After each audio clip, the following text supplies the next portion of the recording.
Last year, you made $77,000 in revenue. This year, cracked 250 for the year. Nice. Wow. You have built this really special, unique audience. How do you get your first 1,000 subscribers? Consistency was the key. I know that you have very high standards. You're a very detail-oriented person. I do see this work as an art form. I think about every issue that I put out as a piece. So actually, let's talk about the content for a second. The risk and uncertainty of the niche you operate. On Instagram, my account has been suppressed. Of course, I want to make a living for myself, but there are many ways to do that don't involve dancing right on the edge of legality. What word you would use to define yourself? I think that I am a creator. I think that's a fair word. I think another word that applies to me is activist. Welcome back to the Creator Spotlight podcast. Today, we are speaking with Henry Winslow, creator of Tricycle Day, a newsletter about the professionalizing world of psychedelics research, policy, and business. This is a special episode of the podcast in that Henry was the first person I interviewed for Creator Spotlight 1 year ago. At the time, he was precisely 1 year into working on his own project, and he was thriving. It was a great conversation, but I could only publish a slice of it in the newsletter because we did not have the podcast yet. So to mark 1 full year of doing the newsletter and check in on 2 full years of Henry doing his newsletter, I figured we'd have him on the pod. How's it going? I love that. I mean, it's going great. Thank you for having me back. It's nice to see you. I feel like this is a really momentous occasion. A momentous occasion indeed. So the first year was good. How's the second year been good? Has it been a good year for Tricycle Day and for you personally? Yeah, it has been a good year for me personally and for the business. Mm-hmm. On the Tricycle Day side, I mentioned this when we spoke the first time, but the first year was really all about growth for me. That was the number one priority. It was building up a sizable audience because I felt like that was, table stakes to be able to do anything meaningful. Year 2 was about turning it into a sustainable business. Mm. And the other thing that I mentioned when we first spoke was my big plans to launch an agency. So, the first year, the path to monetization was the traditional media model. I was selling advertising, 1 sponsored placement per issue, which I've continued to do. And that's still the bedrock of the finances. Yeah. But then in year 2, I launched a growth marketing agency for businesses in my space. It was basically a way to serve my most loyal sponsors at a higher level. Well, and Tricycle Day was kind of the case study for this, right? Because I think what you do with the agency is you help them sell ads, which is what you did for the first year with Tricycle Day, right? Well, it wasn't so much about helping them sell ads. It was about using Facebook and Instagram ads to generate leads and conversions and sales.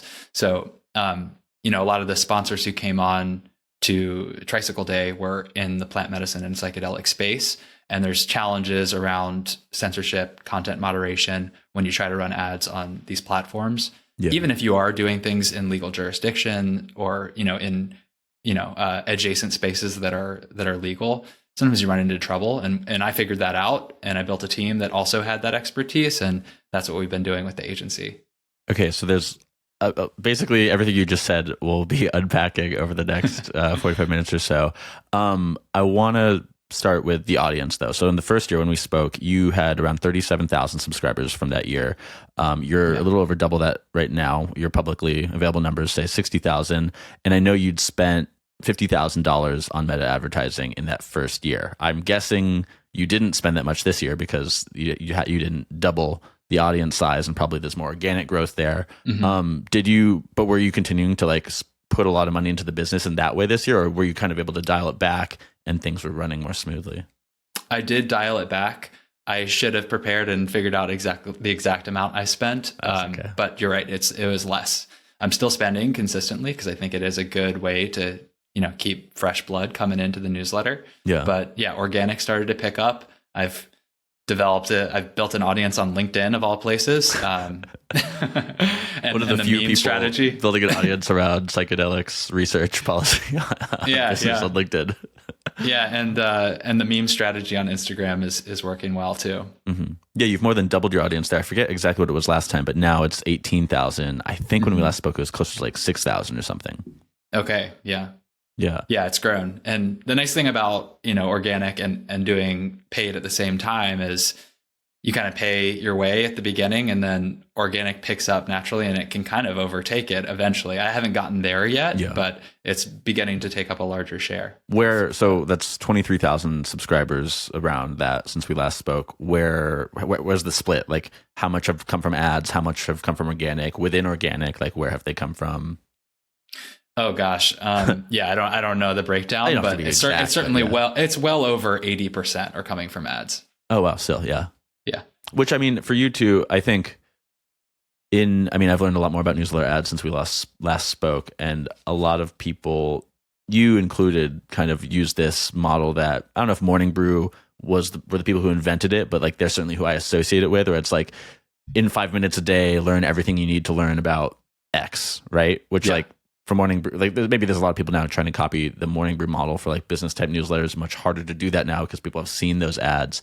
But I think for somebody like you, or anybody who's in like a niche that isn't as saturated, it's still pretty effective, right? Like, what kind of CPA are you able to command? Yeah, I mean, I've kind of fluctuated anywhere between $1 and $1.50 for a subscriber. That's really pretty much since the beginning. Yeah. Mm-hmm. One thing before we get too deep into all this year 2 stuff, because anybody listening, maybe they read the feature on you a year ago, maybe they didn't, but I want to talk a little bit about your origin story. And like, because people always ask me, when they reply to the welcome email, when they sign up for Creator Spotlight, like, how do you get your first 1,000 subscribers or something? And your origin story is that before you did this, you had this you had this yoga teacher arc, and you had a podcast where you did over 100 episodes, and you were touring and teaching classes, and like you had like, I forget, it was 60,000 or 38,000, something like that, Instagram followers for that. You had built up an email list of 2,000, largely through like, you teach these classes, and you say to people, hey, if you want to know when I'm next doing it, sign up. All that aside, like, obviously you built that up. Can you remind me like how you first got the ball rolling with Tricycle Day? Like, what was the kickoff that allowed you to go from 0 to 1? Yeah. Hey, if you're enjoying this episode with Henry, make sure you subscribe to the channel so you don't miss next week's episode. We release a new creator interview every Thursday. Appreciate your support. Enjoy the rest of the episode. Well, good memory, first of all. When I started, I wrote the first issue to myself. I didn't tell anyone. I didn't tell a soul. I just wanted to see how it felt. Is this a project that I want to pursue? Because I knew from doing a podcast in the past and doing a content business, if you will, around yoga, that consistency was the key, and you needed to be able to like hang in there for the long haul. So I did one test issue and sent it to myself and thought, yeah, this is fun. I could do this. Beehive is cool. And then I texted a handful of friends, probably like 5 to 10 people. And I knew that they had some interest in psychedelics, but more importantly, they were willing to support me. So they all signed up. And then I wrote the next issue to them. They actually started to share it with other people. So that was the first taste of, the referral network effect. And I think that got me close to, I had dozens of subscribers at that point. And then the big next bolus of subscribers came from leveraging my previous list. So I had left this yoga email list go completely dormant over 18 months or so because I had stepped away from teaching. And I just reached out to them with this long email that was pretty much like a life update. I talked about all the things I had been doing, things that had been going on in my personal life. And at the very end, I said, if you're interested in following along, this is what I'm working on now. There's some overlap between yoga, spirituality, and psychedelics. That was my entry point. That was certainly my reason for your exposure. Perspective, yeah. So I got, I don't know, maybe 300 or 400 people from that email. And at that point, I felt like, okay, I'm accountable to this audience, so I'm sticking with this for sure. One more question about that. How big was it when you started running paid ads? How many subscribers did you have? I think I got up to about 1,000, and then I started running ads. Because at that point too, you'd really, validated the content. Actually, let's talk about the content for a second. I looked back at your last year of issues. Looks exactly the same as most of the first year, which I think is really good. That means you dialed it in. You haven't had to change anything. For the listener who hasn't seen it, there's basically 2 distinct weekly emails on Wednesdays. There's 5-minute, this classic newsletter format, like 5-minute this week in psychedelics roundup of things happening across research, policy, business in the psychedelics world. And then on Sundays, there's the Psychonaut POV, which is an interview series. And so every Sunday and every Wednesday, two issues a week for the last year, steady on. Has anything changed about the content at all since we last spoke, or has it just been dialed? As far as formatting, no. I've shifted it around a little bit in the first year. It probably took 6 or 7 months to get to the format that it is now. But since then, that has remained consistent. The feedback around it has been great. People like it. They like the brevity. They like the humor. So I haven't changed that. But one thing that has shifted a little bit, which is a little bit harder to see immediately, is I began to get a little bit more first-party data around who my readers are. Yeah, through surveys, through polls. First, it was just anecdotal. I was kind of like picking up on it, and then I was like, okay, let me get proper about this. And I did a survey, which is now part of my welcome flow, and I sent it to my audience a couple times too to get the people who were already on the list. And what I know now directionally is about 70% of my readers would identify as psychedelic enthusiasts. So, consumers essentially. And then 30% are in the field in some way, shape, or form. About 15% are practitioners, and another 15% are either students on the way to a career in psychedelics or professionals in some other aspect of the ecosystem. And knowing that kind of helped me think about the balance of content that I include. And I've started to shift a little bit more towards serving the professionals. In the beginning, it was really, I was thinking about myself. Yeah. A general consumer. Who now you're a professional. So yeah. So it's shifted along with me. Yeah, exactly. Yeah. Could you illustrate what that shift actually looks like? Is it something about questions you're asking your interview guests? Is it the selection of interview guests? Is it the specific curation in the weekly roundups? How have these changes manifested? Sure. Yes, all of those things. Yeah. I try to make sure that every issue has something for both of those audience segments. And I try to make it, relatively proportional to the split of the audience. But for example, it's about curating the articles and the things that I choose to highlight. So, there's been a lot of movement in the past few months around this new natural medicine program that's rolling out in Colorado. And so I've started to include information that might be relevant to people who are considering becoming licensed facilitators or who already are. And I might not have done so much in the weeds there before and just covered it from broad strokes, thinking about okay, who might go and actually sit for a session versus who's going to deliver the session. Yeah. So the agency, I can't remember if you told me this when we last spoke, but I don't believe you ever really did this setting out to start an agency. You wanted to do a newsletter. You saw this opportunity for a newsletter, and that was something that you thought would be fun to do. So you started doing that. And then my impression is you created the agency because you needed to make a living doing this. Yeah. And that was kind of the most synergistic way to branch out another revenue stream besides ads, right? That's correct. And the other part of my backstory that you did not mention is my first job out of college was in ad agencies. Yes. Yeah. You're an experienced marketer. I was an account manager, and then I was a brand strategist. So, I walked away from that because there are things about it that frustrated me, but I also have the skill set, so it's different now though. It's a much scrappier agency serving a much more targeted niche. And also I have a different role in it. I'm the owner operator, and I still am involved in the work, but I have a team. So the team, when we last spoke a year ago, you were on the verge, you were thinking about hiring a team. And this was something that you were kind of really, I don't know if grappling is the right word, but you were kind of grappling with it in that you'd done these entrepreneurial projects and side projects and whatever for many years, but they're always just you and you didn't have to externalize any of this. So actually I want to hear about you hiring the team and how you worked through this and how big the team is as well. Yeah. Ever the solopreneur. No, I knew intellectually, and even beyond that, I knew from some level of experience that outsourcing, delegating, empowering other people was the way to have a greater impact. But I struggled with it because it takes a certain amount of courage and a certain amount of changing what to relinquish control. So I challenged myself to do that, and I've been very happy with the results of doing that. It's a small team. I have 2 people who are, on it like semi-permanently, they're not W-2 employees, they're contractors, but they're part of the team. And then I have some creatives who we pull in on more case-by-case basis for specific projects. And the 2 people that I chose to hire, for those more stable positions are, one is a client success director. She interfaces with the clients, and she also does a lot of creative work. And then the other is a media director. So he's got the media buying expertise. Nice.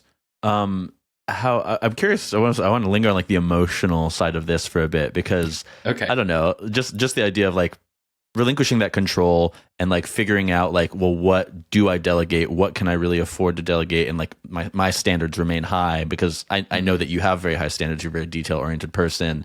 I don't know. I think that's something that I think about as this year, I'll probably be looking for some more help with Creator Spotlight. And I think probably some listeners also, maybe are at a stage where they're expanding the team or something they think about. So like, what are the crucial things to get right that like you really thought a lot about when you did this?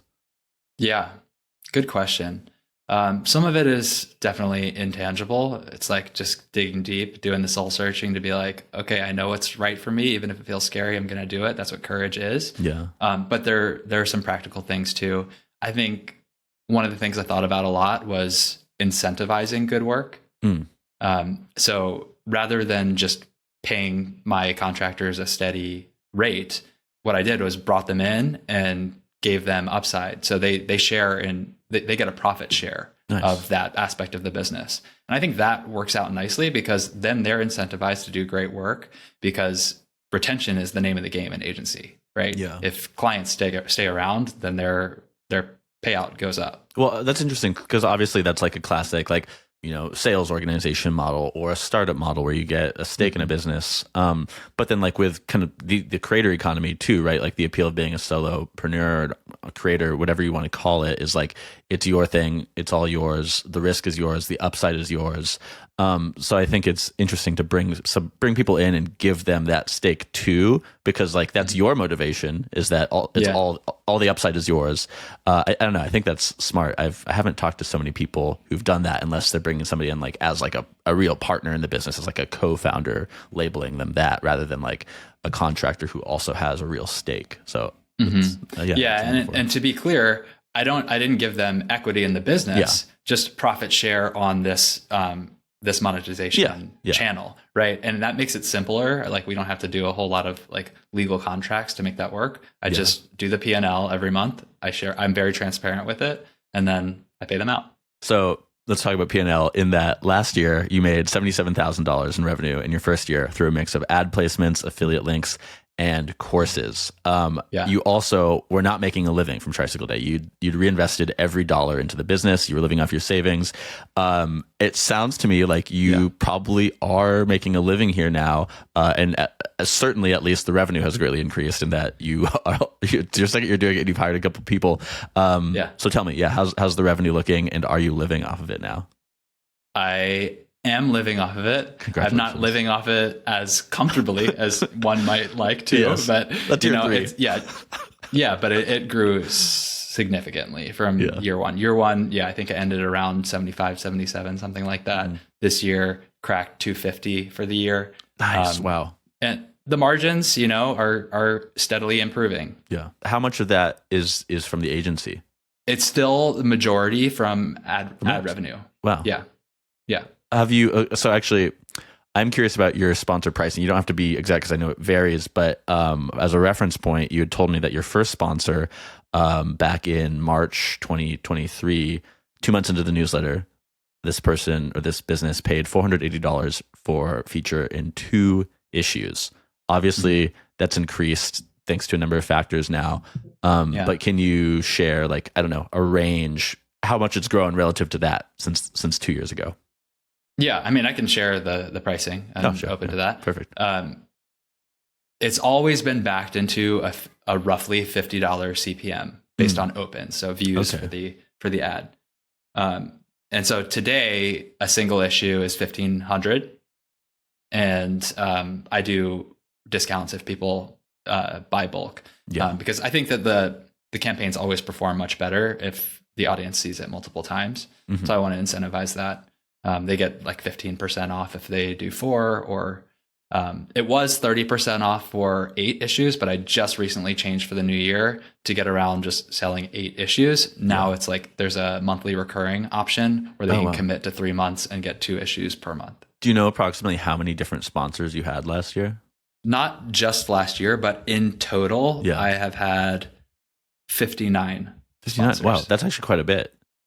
Yeah, I was wondering if it would be a little like a smaller number, just because people do keep coming back. Because I feel like one thing, you're in no means are you an influencer, but I was having a conversation with somebody on one of these interviews, actually the episode that came out today as we're recording this, with Lindsay Stanberry, and she comes from like an editor background. She was an editor at Refinery 29, then Fortune. She never identified as a journalist. She was a writer and editor.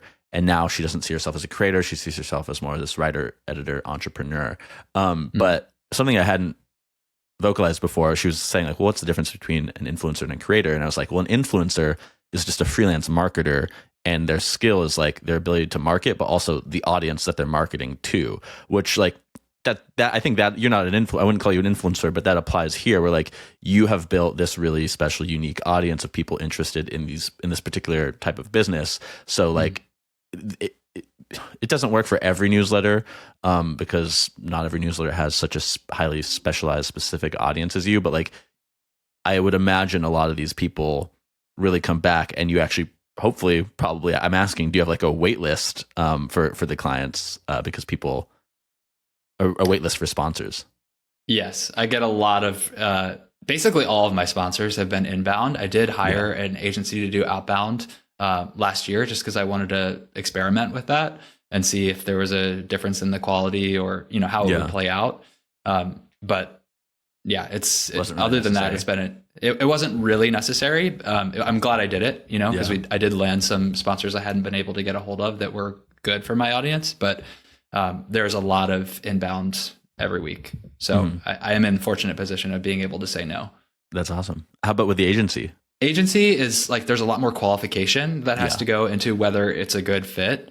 So I still say no often, but not because it's like, oh, we can't handle another client. Well, I know so it's called Let Go Studio. I was looking at the website.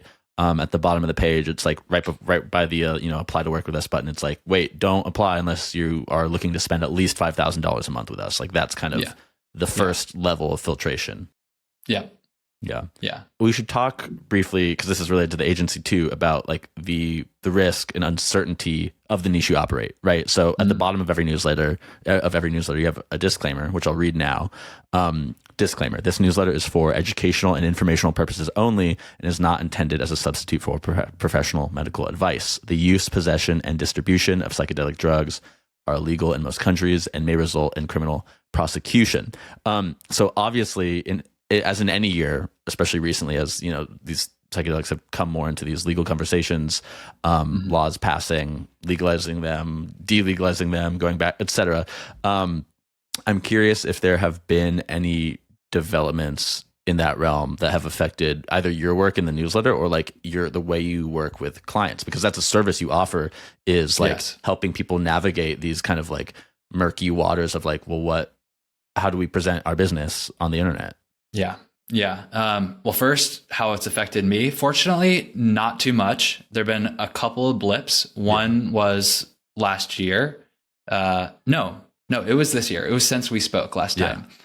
There was an issue I ran into with Twilio SendGrid, which is the underlying email infrastructure provider below Beehive. One of the big ones, and under many other ESPs as well. I guess I've reached a certain size where they started paying attention to the content of my emails, and they did not like it. So fortunately, Beehive was really cool. I mean, they like sheltered me from a lot of the conversations. They interfaced with SendGrid quite a bit before I got looped in, but eventually they said, like, look, what you're doing is not okay, and we're going to turn off your emails. And they did. But to Beehive and Tyler's credit, Yeah. Tyler like called on the investors and basically like they raised hell with senior leadership at SendGrid and got me turned back on. So I only missed one issue. It's the That's one amazing. time I've missed my cadence, but I got right back on the horse. Yeah. So there was that, which was scary, to be honest. I mean, that's existential for the business. Totally. Yeah. It was scary. And then the only other thing that's really affected me is there've been a few times where on Instagram, my account has been like suppressed, not fully shut down or anything, but on your professional dashboard, they show you the knocks against you. And it's funny because it's mostly driven by algorithms and machines. So like their judgment of it isn't really right. Like I had a post promoting a merch drop, like a t-shirt that just said like, it says plants and fungi are my friends. And they thought I was selling drugs from that. That's insane. Yeah. Oh, go ahead. Sorry. So quickly, as an aside, Zuckerberg just came out with a video yesterday saying that they were kind of changing their whole content moderation policy to emphasize and prioritize free speech. So we'll see how that is for community notes. Yeah, exactly. Taking a page out of X's book. So we'll see how that affects things, hopefully in a positive way for psychedelic education and harm reduction. That's my hope. Yeah. But to date, I mean, the way that's been a big part of the service that we offer to our clients is helping them figure out how you can run ads both effectively and safely and responsibly for your account and for the people who you're putting the content in front of as well. Yeah. So, one of the things that we do is just really try to get people to focus on educating as the first step. Even if they are selling, like, let's say they have a psychedelic retreat in Jamaica or something where it's legal to do that. Yeah. We wouldn't advise those clients to run an ad that says, come sign up for our retreat. No. I mean, first of all, it's not an effective marketing strategy because these are not impulse buys. It requires a lot of planning. It's usually high ticket. But also in terms of protecting their liability and like the status of their account on Meta, we always say like, let's make this educational. Is there something that you can offer as a lead magnet, sort of a freebie to get them interested? And then you can contact them off platform through your emails or what have you. Nice. So what I wanted to ask about was what I was interrupting you for a second ago. It is the Instagram, because you've kind of developed that. I remember a year ago when I was looking at it, like you had all these memes on it, and it was thriving. I think, like I said, it was like 6,000 or something. But now when I was just looking, there's like a great cadence where you have the like every 3 or 4 posts is the like this week in psychedelics kind of roundup, and then you've got these memes. I don't know. I imagine it's not that deep. You just kind of like have posted more, and so it's the marginal gains of getting better at like what works with your audience and on the platform, et cetera. But in as much as like you've changed anything there, I'm curious what you could offer our listeners in terms of like advice. I mean, what I would offer is, figure out if something is working, even if it's not taking you to 100,000 subscribers or followers off the bat. If it's getting you in the direction you want to go, my approach has always been just stay the course, keep going, because it starts to pick up speed. It's not that it progresses linearly. It starts to the hockey stick starts to happen. Hopefully. So I have not changed. I'm doing the same thing that I was doing back then. Has your relationship with your audience changed in any way this year? Which context there? I think last time I asked you if people were replying to the emails, whatever, and you said sometimes not so much, though it's more about the polls. Not that the relationship with the audience is just about like whether or not they reply to your emails, but I don't know. Is there anything notable from the last year where like you've opened up these communication you're like commenting on Instagram, whatever, your relationship with the audience? What is it these days? Yeah, two big things have changed related to launches in the business. So one was I created something called Maria's List, which is a directory of psychedelic practitioners and providers. And that was, kind of based on that first inkling of this divide between the professionals and consumers in my audience. I realized that was a network that these people wanted to and needed to meet. So I created this platform that allowed the professionals to list their profiles and how they support people, whether it's through integration coaching or, retreats or coaching or therapy.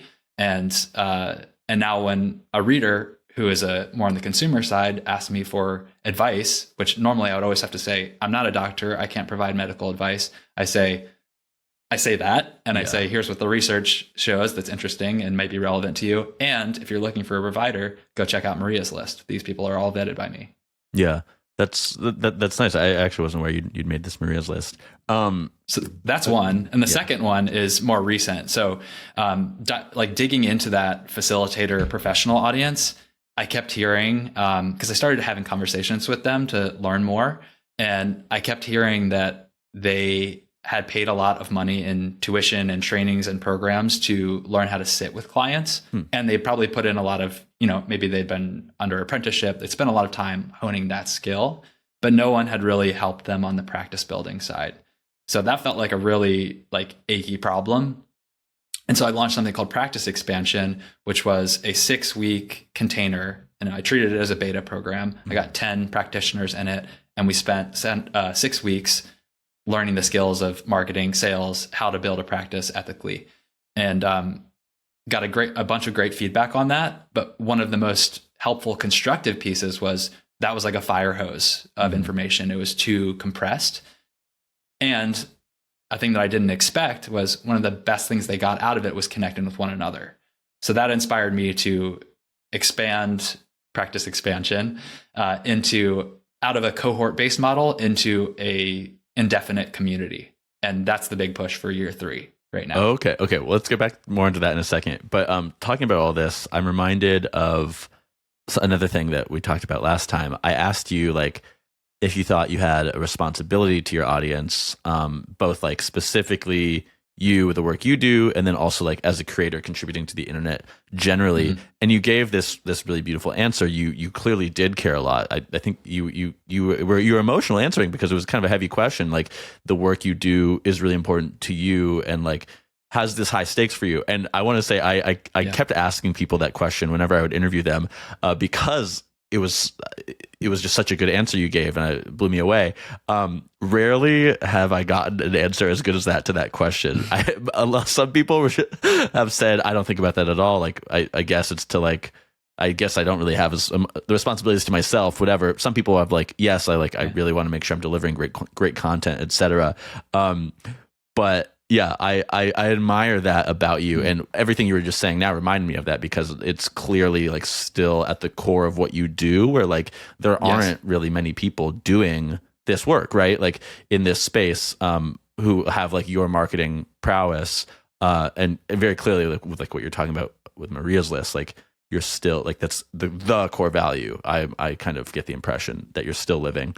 So kudos to you for that. Yeah, Tricycle Day has always been very mission driven. Yeah. Of course, I want to make a living for myself, but there are many ways to do that, and that don't involve, dancing right on the edge of legality. I don't. There are a lot of things that I could be doing that I don't, because I want to, limit my risk for sure. But this is a really important thing to me. It helped me tremendously. I've seen it help other people. And so everything that I do is really about how do I normalize the conversation around psychedelics so that more people who have the potential to benefit from it might have a greater chance of doing that. Focusing on the consumers themselves and educating them is one way, but also empowering the facilitators who are out there on the front lines, actually serving the medicine, actually helping people integrate it. That is a way to exponentially increase the ripple effect of what I'm doing. And that's kind of why I've kind of put my focus there this year. Yeah. One question I would often ask in a situation like this is, how do you define the word creator? But instead of that, I'm curious what word you would use to define yourself, in that usually the people I'm talking to would say creator, journalist, writer, YouTuber, entrepreneur, whatever. What's your word? What are you? What do you do? I think that I am a creator. I think that's a fair word. I think another word that applies to me, given the space that I work in and my mission, is activist. Yeah, that makes a lot of sense. How do you define the word creator? Well, I mean, my definition is probably not as fine-tuned as yours in terms of like, I tune my definition by these answers. To me, it's somebody who's creating something. And I think that's the essence of entrepreneurship as well. I really think the reason why I like the word creator as opposed to entrepreneur in this case is that it feels like it puts a little bit more weight on the artistic side of it. And I do see this work as an art form. I think about every issue that I put out as a piece, and I feel very accomplished, and I feel a sense of ownership and accomplishment every time I publish. Yeah, I like that. I think one of my favorite definitions that I think you would resonate with is this idea of somebody who contributes to the corpus of the internet, because I strictly use it in a digital sense. Sure. One I used for a while was like anybody creating content and distributing it on the internet for an audience beyond their immediate friends and family, which I think is probably the most maybe general. You could write that down, really good one. But I like more philosophically this like idea of contributing to the corpus of the internet, which you do with such intent and with such care, which is like that, I think, is the type of thing, maybe influenced by you being my first interview, but that's one of the kind of things I often look for in the people I interview. Question about the second year. So, I've heard it said, I don't know if somebody said this to me or I read it online somewhere, but that like the first year of a job, you're just figuring it out. You don't really know what you're doing. And then the second year is when it really gets fun and you start to figure it out and you're in the groove. But like looking at your work, you still are like really just building on everything from the first year. So I'm curious if that applies to you, if the second year has like felt so different or more dialed in any way. I think that I got into the groove of the creation of Tricycle Day newsletter in a shorter time, more compressed time frame than that. I think it took me maybe 6 months. And, we were talking about how the format has not changed since then. I think I've pretty much been on that groove since then. So I got there pretty quickly. But the way that I've been introducing novelty into my life and the challenge of creating this project is, what do I stack on top of that? So, the newsletter is it's good. Like I'm happy with the way it looks. The readers are happy with how it looks. There's a news flow every week to push through that filter, and I'll continue doing that. But now how can I build upon that and go out wider? So the agency, that's helping plant medicine retreat centers bring more guests in and have life-changing experiences. Maria's List, that's helping more people connect one-on-one. The facilitator community, practice expansion. This is about getting these facilitators to connect with each other and affect more lives as well. So, I think that's the game I'm playing right now is where do we go versus how do I fine tune the existing thing? Have there been any mistakes or missteps you think you made? What not necessarily just with the newsletter, but with building this thing generally. Any mistakes or missteps you made in year 2 that you didn't make in year 1?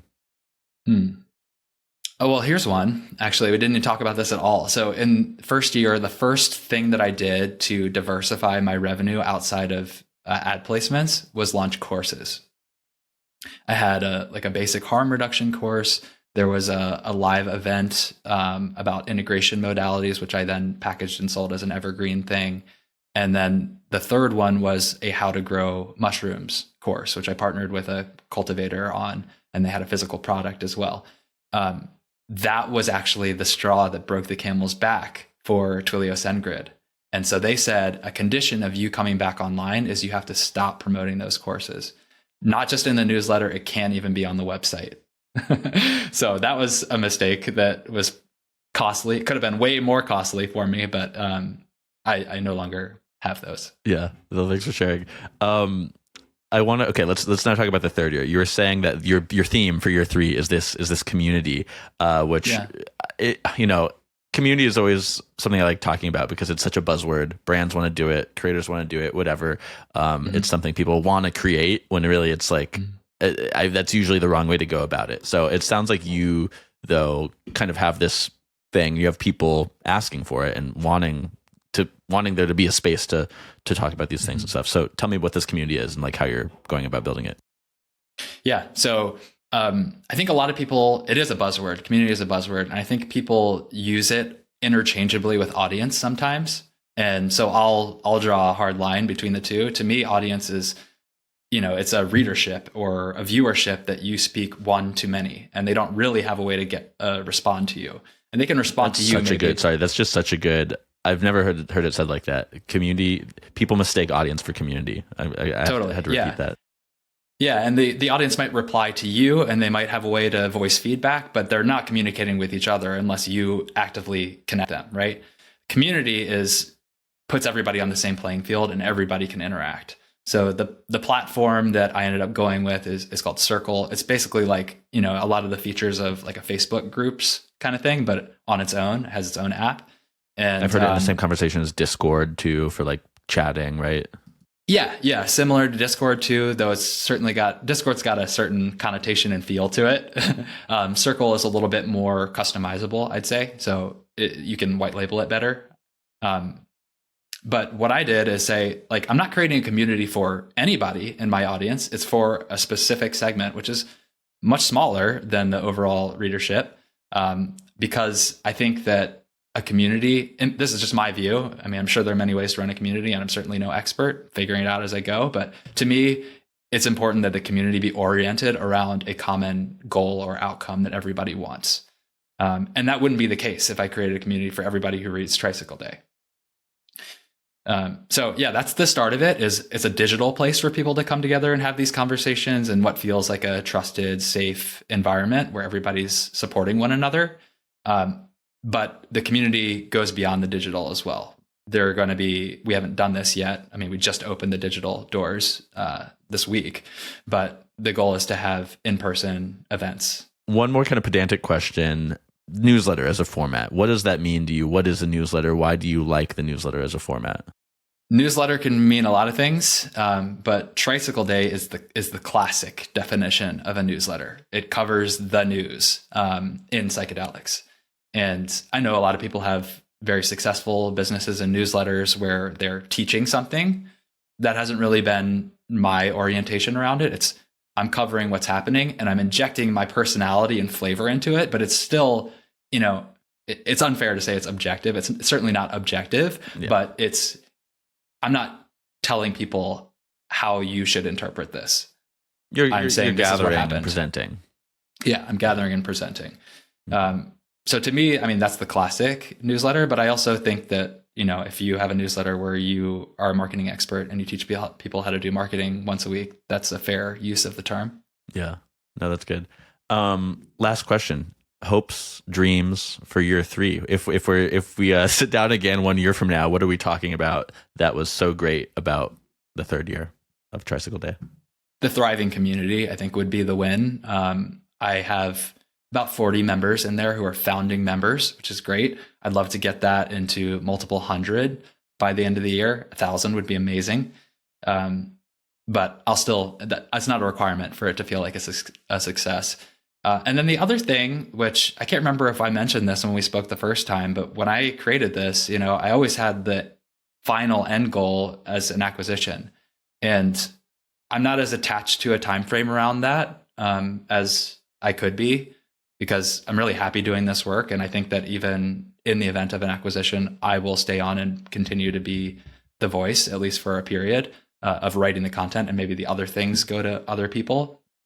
But that could be a really cool outcome as well that happens this year if there's the right fit with someone who's going to support the mission and make it more. In as much as you want to talk about it, you don't have to. What could those right fits look like? Is it a commercial business? Is it more of like a media company? What kind of? I'm sure there's different scenarios, but I'm curious to hear. There are different scenarios. I don't think a news company that is covering general news and then just like wants to own this thing that talks about psychedelics would be the right one. I'm thinking more mission aligned.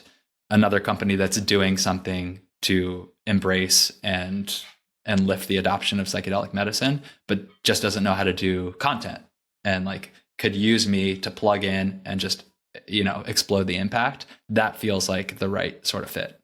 That's smart. Yeah. I mean, I'm thinking of somebody I was talking to the other day, Kendall Baker, who runs this newsletter formerly known as the Sports Internet, who he got acquired by Axios and then traded to Yahoo. And it's kind of this like, that's one maybe under-discussed path for the kind of a creator project, whether it's a newsletter or like a YouTube channel or whatever, where it's like you build this thing and then another company that wants to have a content arm but doesn't necessarily understand it acquires it. Underutilized path, I think. Yeah. Or maybe even a company that does have a content arm, but their content has a different spin, a different focus. I think that could happen as well. Yeah, well, I hope you hear some whispers of that in 2025. I'm still at the stage of the year where I don't know what year to say. I almost said 2023 because that's actually when we spoke, was December 2023 the first time. That's right. But that's it. Thank you for coming on. People go read tricycleday.com. That's what it is, right? Yeah, tricycleday.com or at tricycleday on Instagram if you just want the memes and want to forget about the news. Go check it out. This has been the Creator Spotlight Podcast. I will see you next week. Thank you.